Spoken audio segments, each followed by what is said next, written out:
qui te guérit, et le Seigneur qui guérit. J'envoie ma parole pour guérir tes maladies. C'est moi le Seigneur qui te guérit. Précieux Père, sois adoré. Merveilleux Roi des rois, sois glorifié.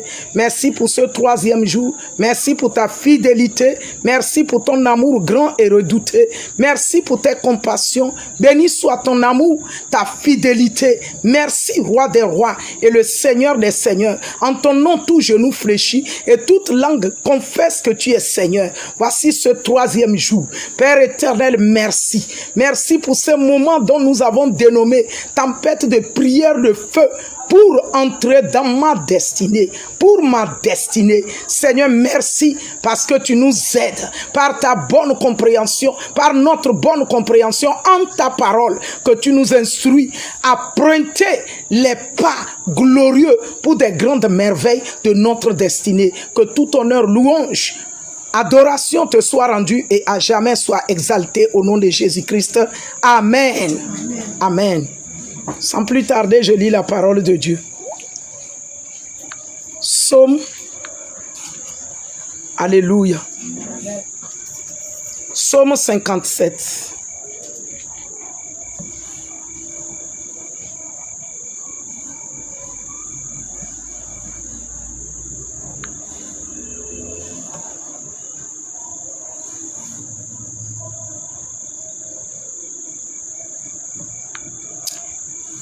Je lis la parole de Dieu à partir du verset 1.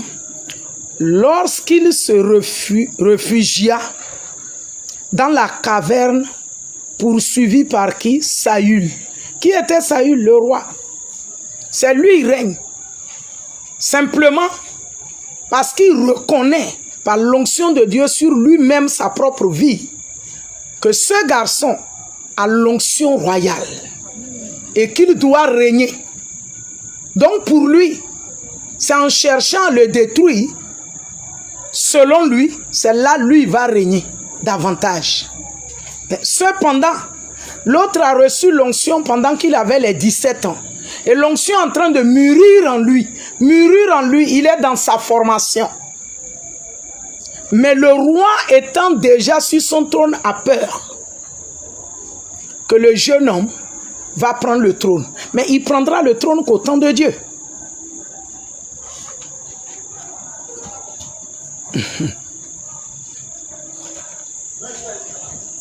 David va prier, il dit, aie pitié de moi, ô Dieu, aie pitié de moi, car en toi mon âme cherche un refuge. Je cherche un refuge à l'ombre de tes ailes, jusqu'à ce que les calamités soient passées. Vous voyez raison pour laquelle Dieu permet quelqu'un, ou comme là, on est cette petite assemblée à nos yeux, mais aux yeux de l'Éternel, il a une grande destinée à cette assemblée. Il permet, il dit, restez là. Pourquoi? Le temps de David, parce qu'il y avait des calamités. Il y avait des poursuites, il y avait des attaques à travers le roi même. Le roi lui-même cherchait à finir avec lui. Donc David devrait se réfugier à l'ombre des ailes de l'Éternel. C'est-à-dire le lieu où le Seigneur l'Éternel le garde. Il doit rester. Il ne doit pas s'agiter. Il ne doit pas promener les regards inquiets. Il ne doit pas se soucier du temps qu'il est en train de passer dans cet endroit. Qu'il est angoissé. Il est fatigué, il est dérangé, il ne doit pas se soucier de ça. Il doit seulement continuer à suivre la direction de Dieu. Raison pour laquelle il dit, il reste en se réfugiant sous les ailes du Dieu Tout-Puissant. Il reste se cacher là, à l'ombre du Dieu Tout-Puissant, jusqu'à ce que les calamités, l'attaque de mort, les poursuites contre sa vie puissent passer. Là, il peut relever la tête et sortir haut. Ça veut dire ne te presse pas à te manifester là où il ne faut même pas. Ne te presse pas à t'associer à qui que ce soit pendant que le temps n'est pas encore arrivé. Ne te presse pas à chercher ce qui brille déjà pendant que le temps de briller pour toi est en train de venir à son cours. Quand tu te presses, tu t'angoisses, tu t'agites en toi, tu peux sortir du cadre de la direction de Dieu. Elle m'avait témoigné, évangéliste Brou Ange, comme quoi, une année, elle a eu un rêve, j'étais venu déjà parti. Elle a eu un rêve et elle s'est retrouvée au sommet d'une montagne. Tellement qu'elle s'est vue au sommet là-bas, elle refusa de descendre. Elle entend la voix du Seigneur qui lui dit descends. Elle dit non. Il lui dit encore la deuxième fois. Elle dit non. Mais du coup, il nous force à la précipiter par terre. C'est après que le Seigneur lui fait comprendre que le temps n'est pas encore pour toi de monter et de rester.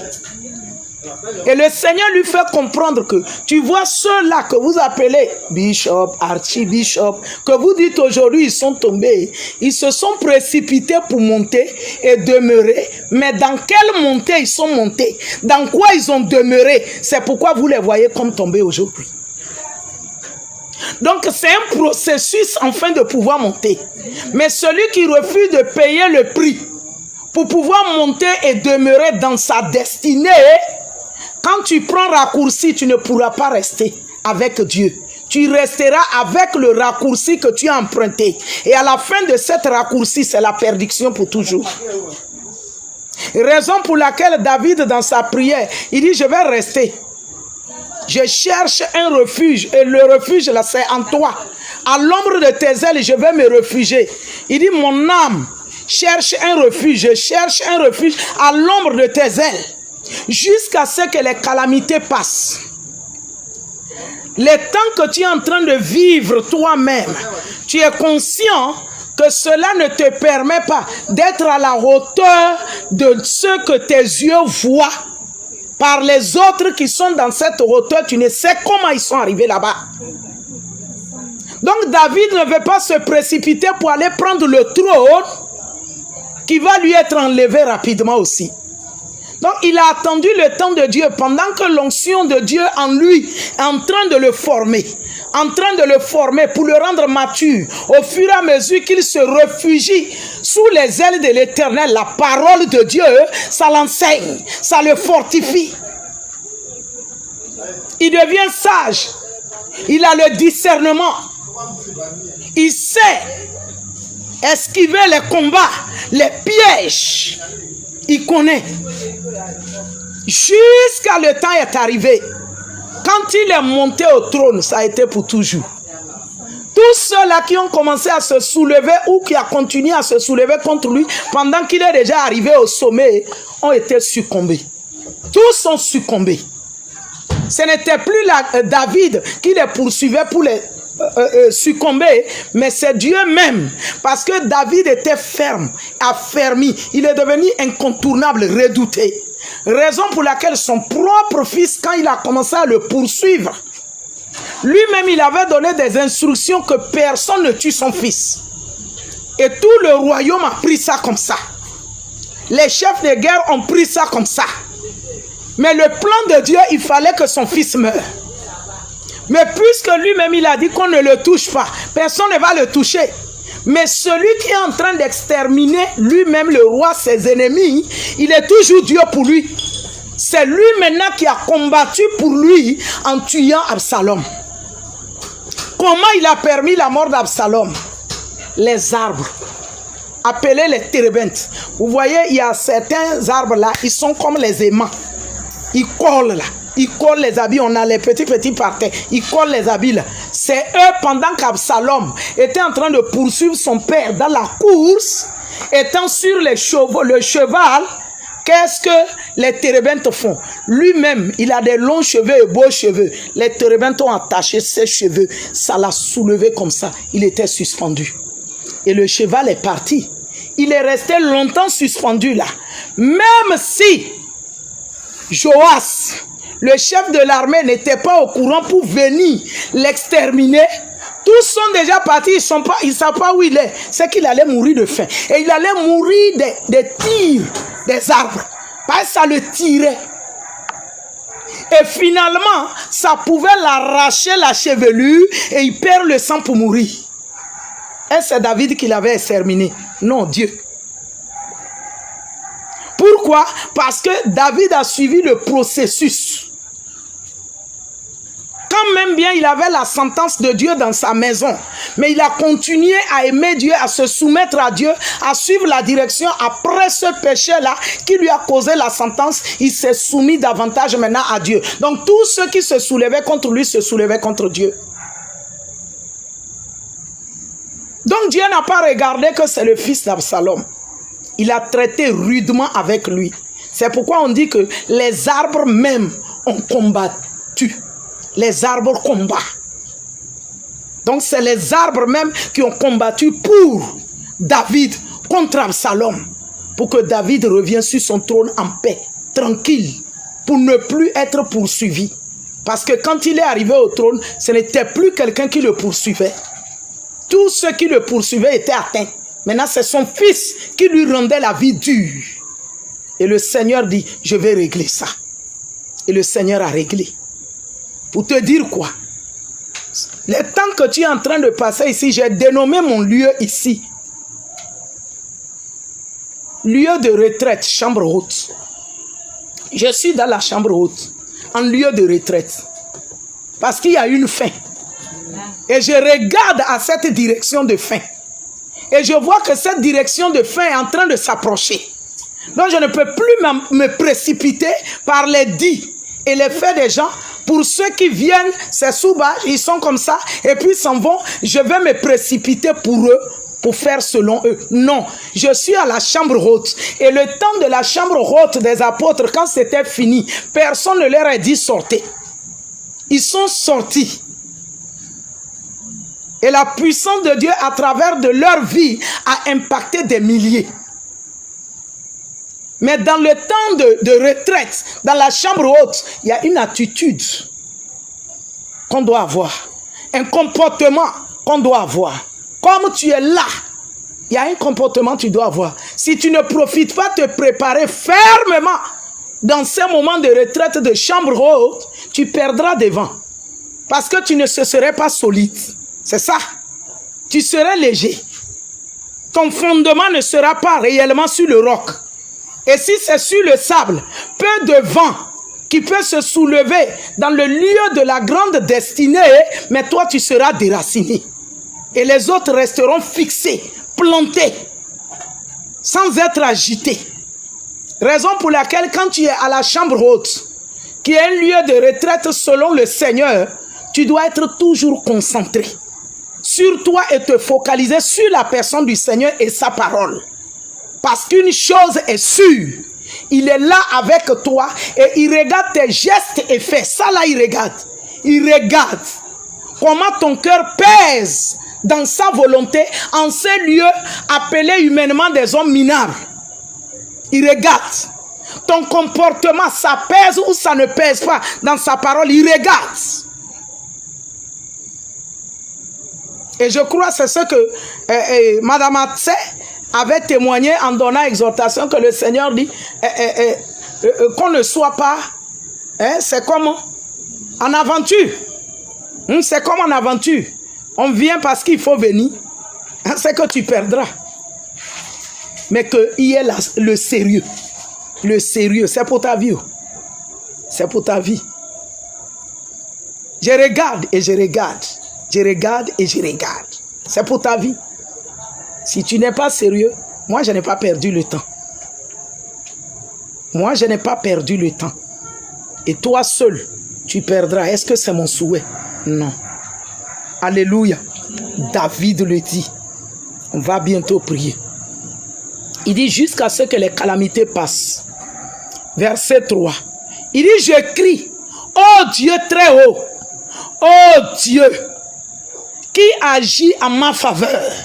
Dans ce lieu de retraite, sous les ailes de l'Éternel, je crie. Oh Dieu, très haut, oh Dieu, qui agit en ma faveur. Donc manifeste-toi. C'est ce qu'il crie là. Il dit, il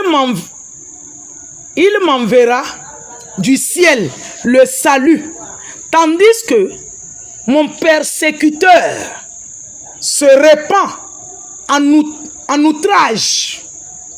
Dieu enverra sa bonté et sa fidélité. Ceux qui me persécutent, ceux qui ne me laissent pas le repos, moi, j'écris à lui seulement.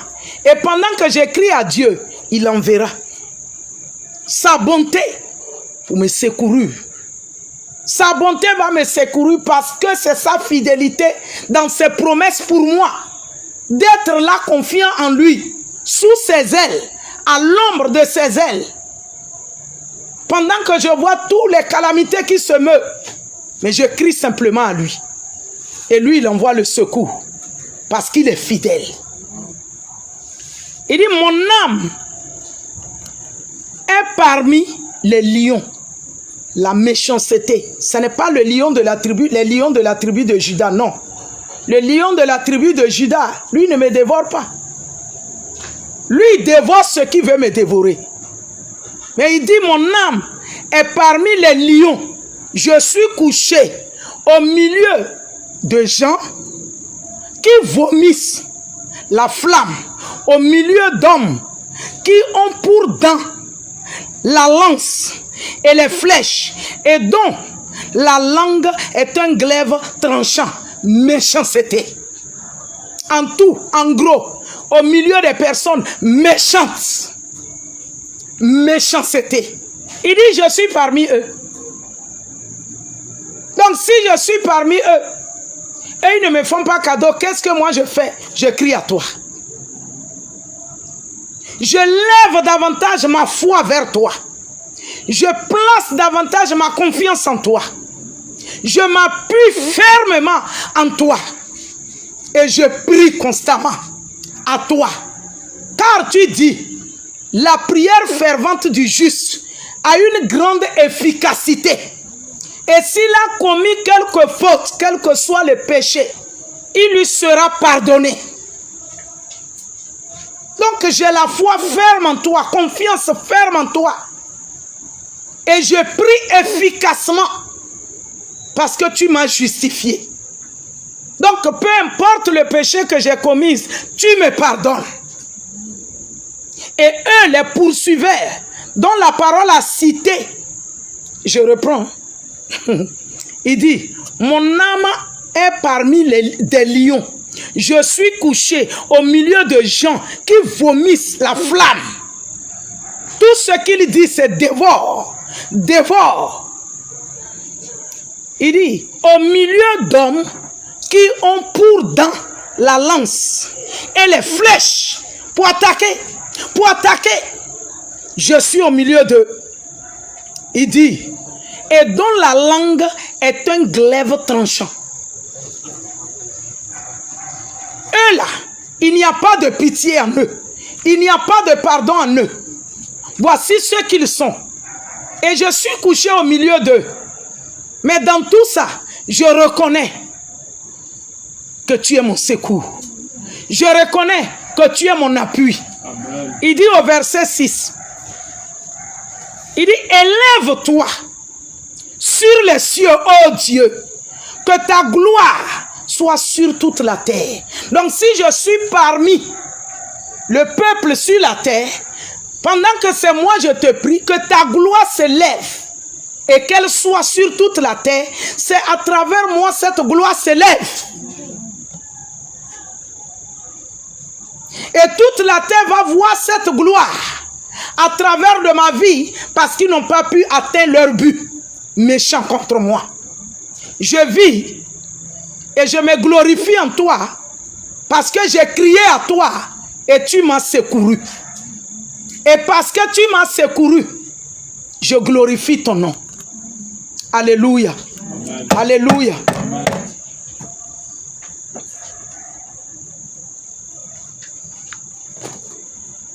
Verset combien?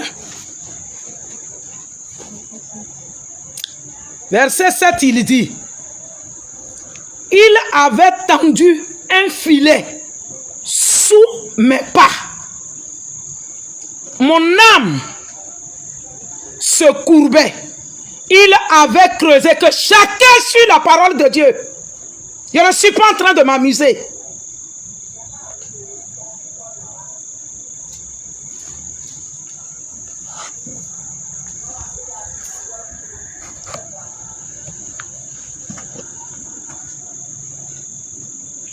Il avait rendu un filet, il avait tendu un filet sous mes pas. Mon âme se courbait. Il avait creusé une fosse devant moi. Ils y sont tombés eux-mêmes. Le fossé qu'ils creusent contre toi, parce que tu cries à lui et tu as mis ces jours-là pour qu'il intervienne en ta faveur. Ces fossés que même ils creusent là, ils rentrent dedans. Ils rentrent dedans au nom de Jésus. On n'est pas en train de s'amuser là. Si toi tu es venu faire l'aventure, ça en serait mieux pour toi de faire aventure ailleurs. Ici, c'est le sérieux. Pour la destinée. Pour la destinée. C'est la destinée. Si David avait suivi son grand frère Eliab, David n'allait pas rentrer dans sa destinée. Eliab dit, quand David lui a posé la question à savoir, vous êtes à quel niveau du combat? Et il paraît que dit le roi pour la personne qui tuera Goliath.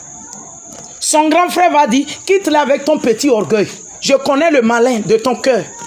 C'est pour dire, toi tu peux quoi? Qu'est-ce que David a fait? La parole de Dieu nous dit, il s'est détourné de son grand frère. Il est passé ailleurs. Pour aller poser la question à quelqu'un. Qu'est-ce que son grand frère était en train de lui faire? Et c'était consciemment. Le mépris premier. Et de deux encore, qu'est-ce qu'il était en train de le faire? C'est l'affaiblir, le zèle. C'est de le faiblir. La détermination. David était déterminé que ce Goliath-là, cet incirconcis-là, ce méchant-là, c'est l'heure de sa fin. Mais comment cela va se faire? Il faut qu'il écoute ce que le roi a dit. David demande simplement, le grand frère aîné, même père, même mère. Le roi a dit quoi? Il trouve que l'enfant est orgueilleux. Il trouve qu'il est incapable de quoi que ce soit. Pourquoi il veut déranger les gens? David ne s'est pas attardé pour lui dire quoi que ce soit. David s'est détourné. Il a cherché notre chemin parce que ce jour-là, c'était le jour de sa destinée. S'il s'amusait pour dire c'est mon grand frère pour rester à tirailler avec lui, il perd bataille. Il perd bataille. Et il se perd. S'il s'amusait. Le combat de la destinée, il n'y a pas mon enfant, il n'y a pas mon père, il n'y a pas ma mère.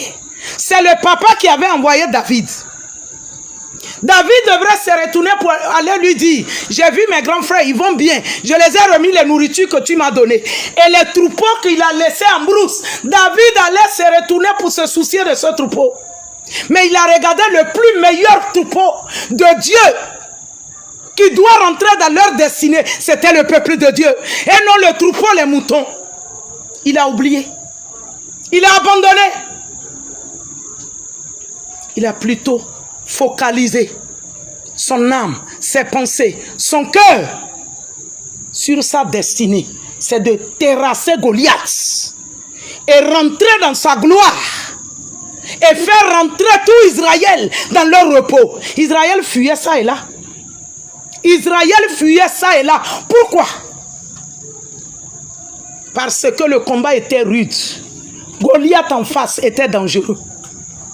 Goliath en face était dangereux. Israël souffrait. Qui nous délivrera? Ils ont fait ce combat plusieurs fois. Ils ont échoué. Mais leur libérateur n'avait rien pour attirer les regards. Comme ta vie, tu n'as rien pour attirer les regards dans la société. Tu n'as rien pour attirer les regards. Laisse-moi te dire la vérité. En direct, vous qui me suivez. Tu n'as rien pour attirer les regards. Une fois, j'étais en train de prêcher, au moins 3 fois même. Je leur répétais ça. À Libreville, au Gabon, avec mon peuple. Le peuple que le Seigneur m'a confié. J'ai dit, vous et moi, même si on nous embellit avec tout le diamant et l'or de ce monde, et on nous place au milieu du monde de cette nation Gabon, on n'a rien pour attirer les regards. Parce qu'il y a des milliardaires, il y a des grands. Ils n'ont pas besoin de concurrencer avec toi un ignorant qui ne connaît pas ta destinée. Et comment rentrer dans ta destinée? Ils vont t'envier en quoi? Mais David connaissait sa destinée, c'est royal. David connaissait qu'il devrait se battre pour entrer dans cette destinée. Donc il n'a pas besoin d'attendre les murmures. Il n'a pas besoin de prêter attention à ce qui se met autour. Il n'a pas besoin. Il a besoin de se focaliser sur sa cible. Parce qu'il sait que quand il va lancer, c'est une fois pour de bon. David ne s'est pas combattu avec Goliath 2 fois. C'était une seule fois. Tu ne connais pas le jour où tu dois terrasser ce Goliath pour rentrer dans ta destinée. Et le Seigneur a préparé ces jours-là. À part, pour que tu te concentres. Pour enlever cette peste de ton chemin. Pour enlever ce voile appelé l'hôte de ta vie. Pour terrasser ce Goliath. Si tu te laisses distraire, tu perds la bataille. C'est quelle année tu vas récupérer? Ce n'est pas donné à tout le monde d'en avoir des moments pareils. Des moments chargés spirituellement. Ce n'est pas donné à tout le monde. Je connais ce Dieu. Et il a décidé et il veut le faire. Ne te laisse pas distraire. Il a décidé et il veut le réaliser. Ne te laisse pas agiter. Ne promène pas les regards inquiets. Confie-toi fermement en lui et à sa parole.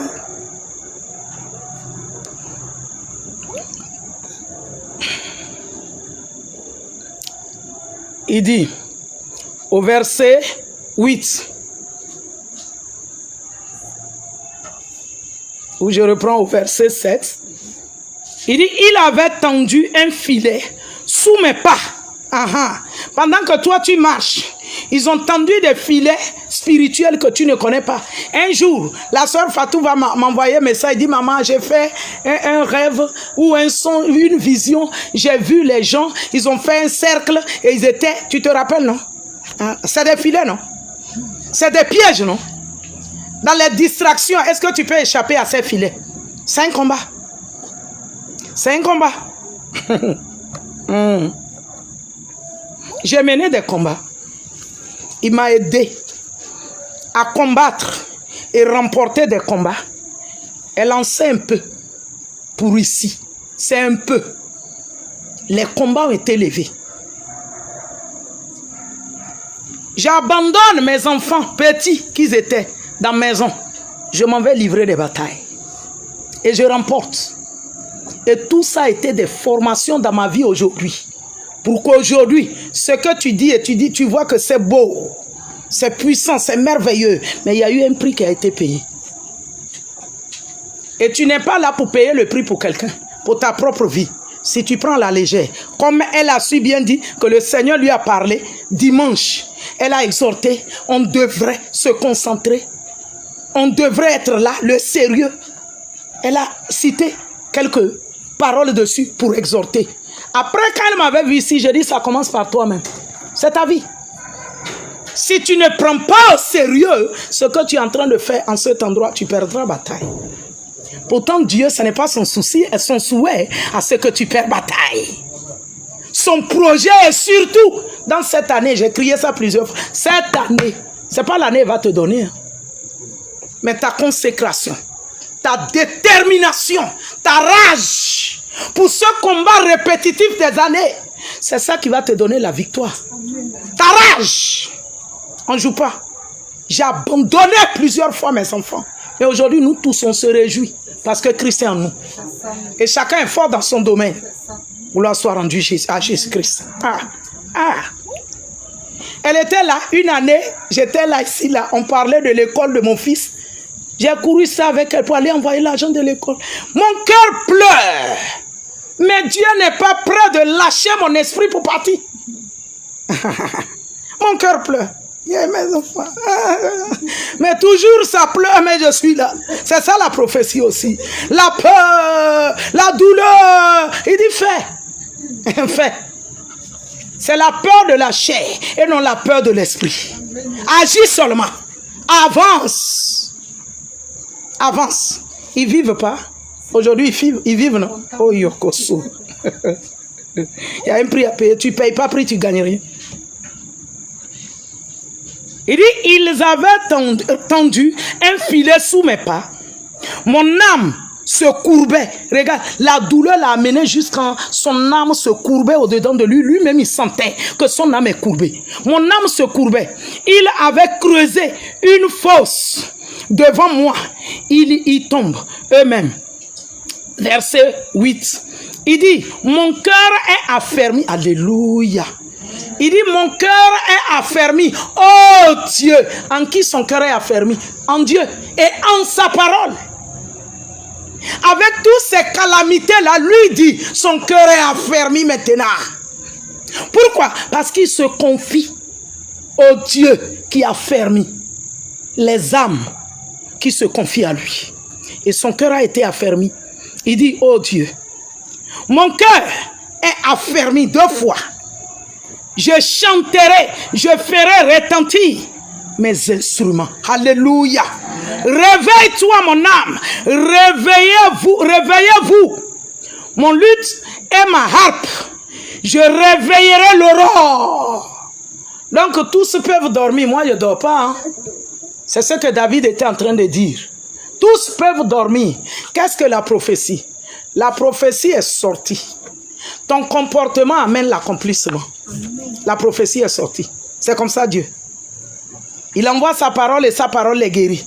Quand il dit que tu ne dois plus dormir de trop, ça veut dire que tu dois te battre dans ton âme, dans ton esprit, pour être éveillé. Pour que l'accomplissement vienne au temps marqué et que tu n'échappes pas, tu ne passes pas outre à l'heure de l'accomplissement. Sinon, tu vas passer outre. Donc, la prophétie vient. Il ne te dit pas qu'à telle date, je vais le réaliser. Souvent, il peut dire. Mais c'est très rare.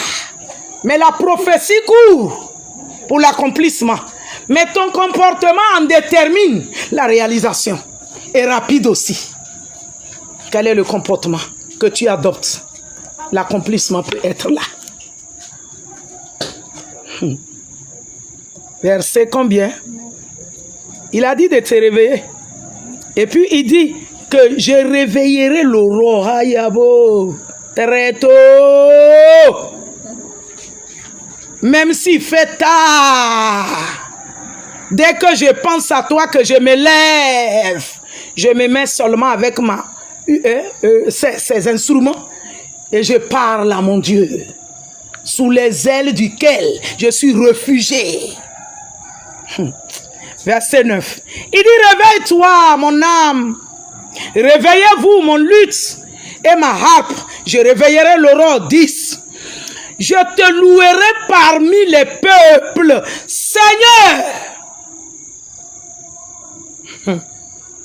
Il dit, je te chanterai parmi les nations. Ils sauront que j'ai pour appui, toi Dieu Tout-Puissant. Je glorifierai ton nom. Je sais une chose, c'est un temps de calamité, mais ça va passer et je chanterai ton nom.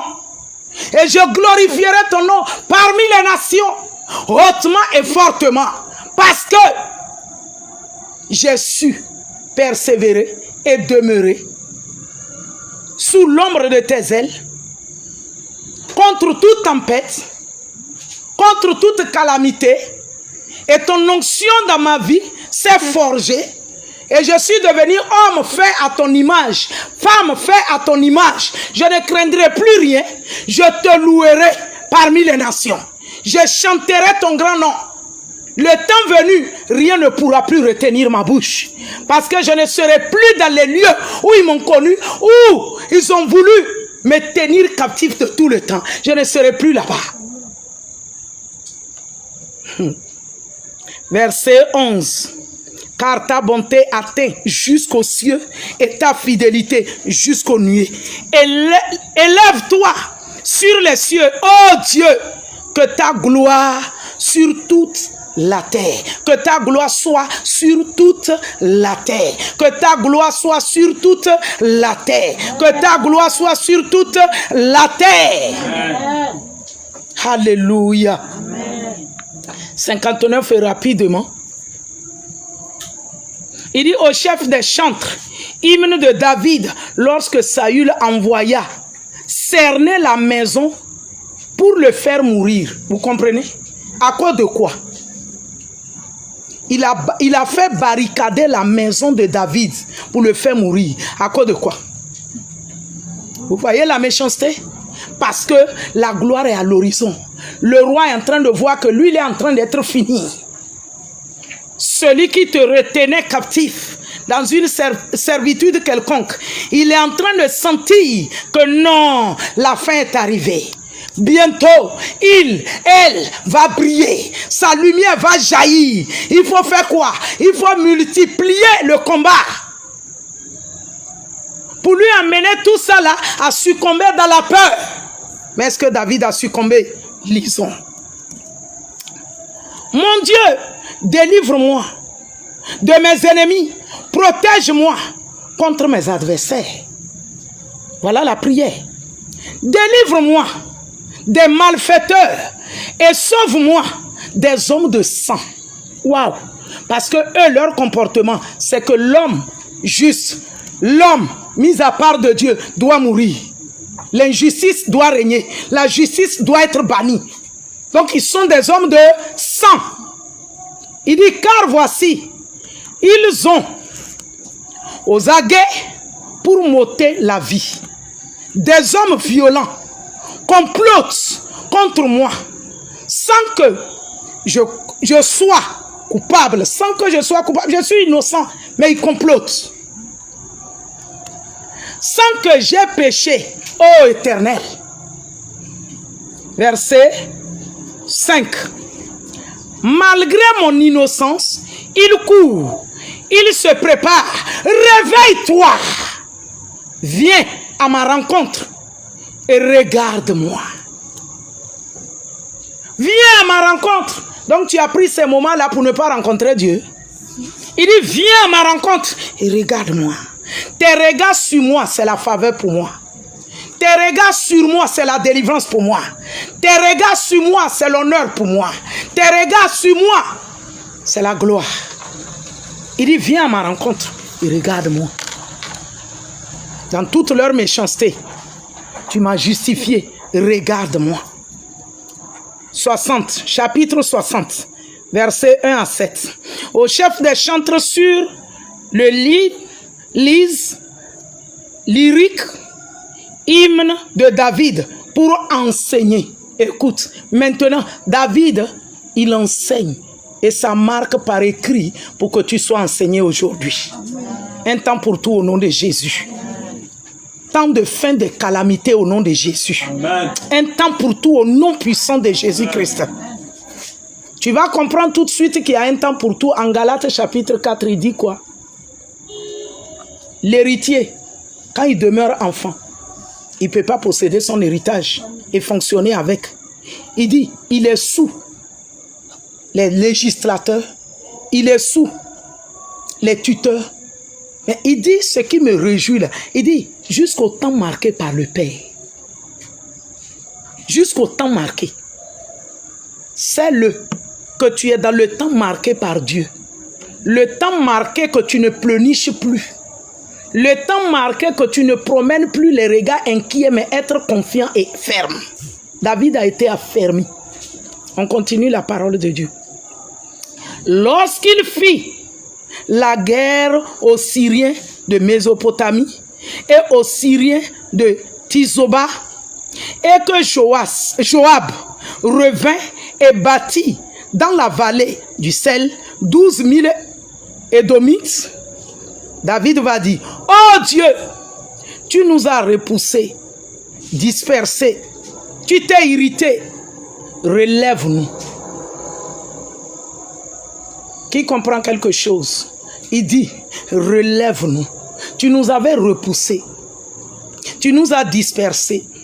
On est devenu errant ça et là, douloureux, souffrant. Mais maintenant, oh Dieu, relève-nous. Afin que nous soyons relevés et que nous brillons et que nous chantons tes grandes louanges. Relève-nous. Tu n'as pas passé 7 ans-ci pour que tu restes la même personne dans la même position. C'est pour être relevé à la statue parfaite du beau plan de Dieu au nom de Jésus-Christ.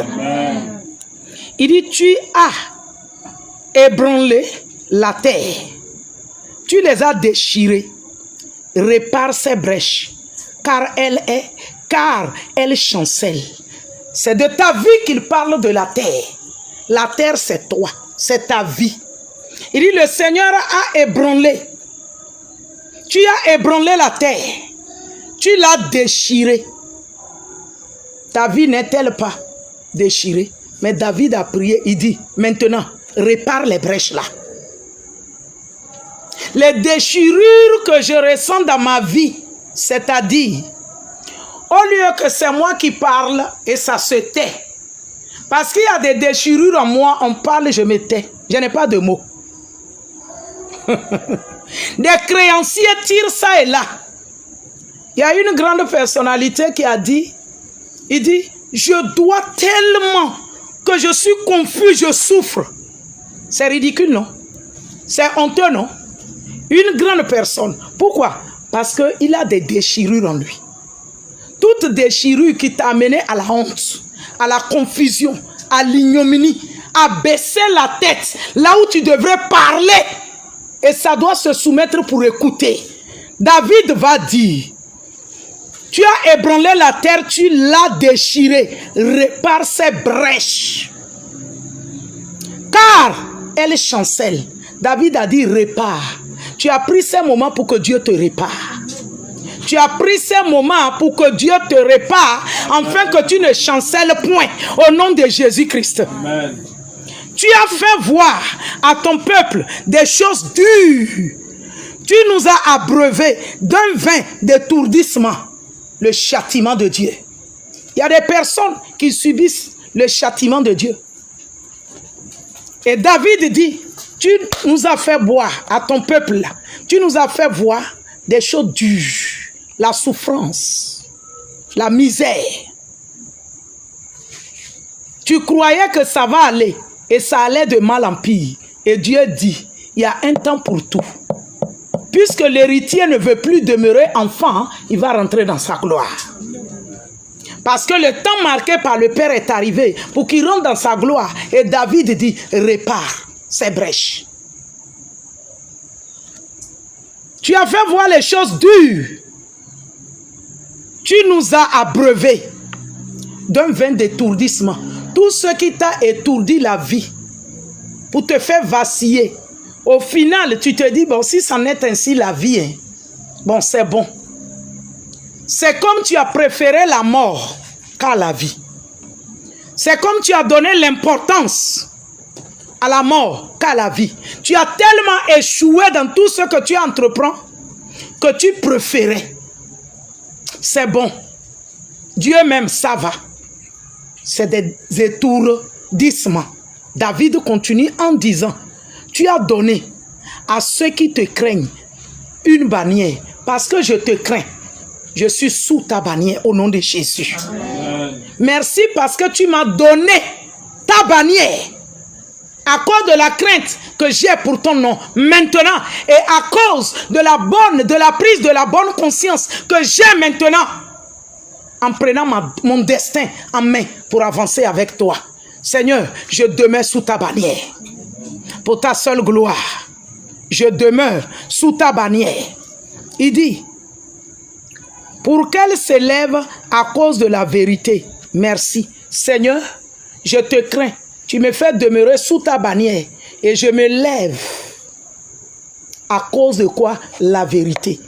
Parce que je te crains, je ne peux que vivre la vérité. Je ne peux que pratiquer la vérité. Je ne peux que marcher dans la vérité. Je ne peux qu'agir par la vérité. Et à cause d'agir, marcher par la vérité, étant sous ta bannière, tu me lèves À toi revient toute la gloire au nom de Jésus. Verset 7. Afin que tes bien-aimés soient délivrés. Sauve par ta droite et exauce-nous. Alléluia. Lève-toi sur tes pieds. Sauve par ta droite et exauce-nous. Tu as pris ce temps-là pour que l'Éternel te sauve par sa puissante droite, qui est sa parole. Que sa parole, pour laquelle tu as pris pour appui, pour être là, te secoue au nom de Jésus-Christ. Il dit, sauve-nous, parce que tu dois m'élever. Et je suis dans ce temps d'être élevé. Fini les bassesses, fini les médiocrités, fini les médisances, fini. Élève ta voix. Sois lui reconnaissant pour sa parole que tu as écoutée. Ainsi, tu rentres dans la prière. Sois lui reconnaissant pour sa parole. Ainsi, tu rentres dans la prière.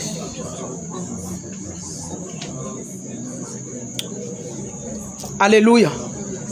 Alléluia. Tu vas arrêter de promener les regards inquiets. Concentre-toi. Tu vas arrêter de balader ta tête. Concentre-toi. Peut-être que je vais donner des sujets. Peut-être. Mais écoute ceci. Le Saint-Esprit m'a dit, mercredi, de 16h à 20h. Sauf qui peut. Marathon. On serait là. On serait là. J'entre dans ma destinée. J'entre. J'entre. David, pour entrer, il s'est détourné. J'entre dans ma destinée. De 16h à 20h. Donc que chacun se programme. Tu ne me diras pas que, ah, vraiment, j'avais ce... Commence à te programmer. Si tu n'es pas venu, j'aurais tout compris. Alléluia. De 16h à 20h, j'entre dans ma destinée. Ce qui devrait être enfanté, cette grande merveille, je viens l'enfanter. Forcé.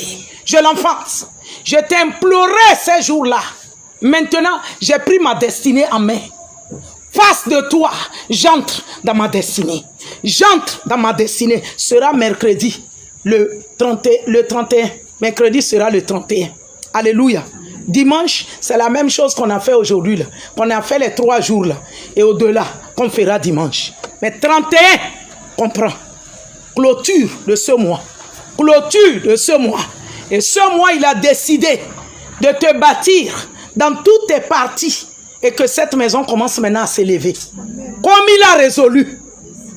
Et au-delà de comment tu t'attends, il a décidé. Et c'est le 31, tu vas rentrer dans cette destinée. Et puissamment, remercie-le pour sa parole.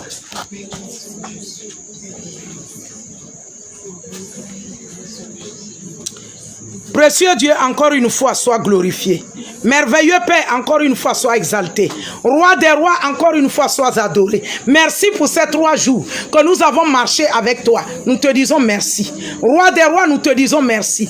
Précieux Dieu, nous te disons merci pour ta bonté, ta fidélité, pour ta bonne parole. Que toute la gloire te revient. Nous voulons arrêter cette vidéo. Tu continues à écouter la parole de Dieu et tu pries. C'est pour ta vie, tu pries sérieusement. Au nom de Jésus-Christ. Nous avons passé 3 jours dans sa présence. Et nous savons qu'il nous a fait quelque chose de fort, de puissant et de grand. Et c'était pour nos vies simplement que nous nous sommes retrouvés là. Ce n'est pas pour la vie de qui que ce soit. Nous-mêmes, nos propres vies. Et nous savons que le Seigneur nous a été favorable. Adore-le pour toi. Prie, médite la parole qui a été donnée selon Psaume 57, verset 1 à 12. Psaume 59, verset 1 à 5. Psaume 60, verset 1 à 7. Médite la parole de Dieu et donne-lui gloire dans ta vie. Te laisser conduire et que tout honneur lui revient pour toi et à jamais. Et réjouis-toi de ta destinée qui s'ouvre. Nous avons le programme qui sera le dimanche, dont nous allons fermement encore intercéder pour nos vies. Mais le 31, de 16h à 20h. De 16h à 20h. Et le 31, c'est le mercredi. J'entre dans ma destinée. Et le thème, j'entre dans ma destinée. Soyez bénis au nom de Jésus-Christ. Multipliez le partage et que la gloire lui revienne. Amen. Merci Saint-Esprit.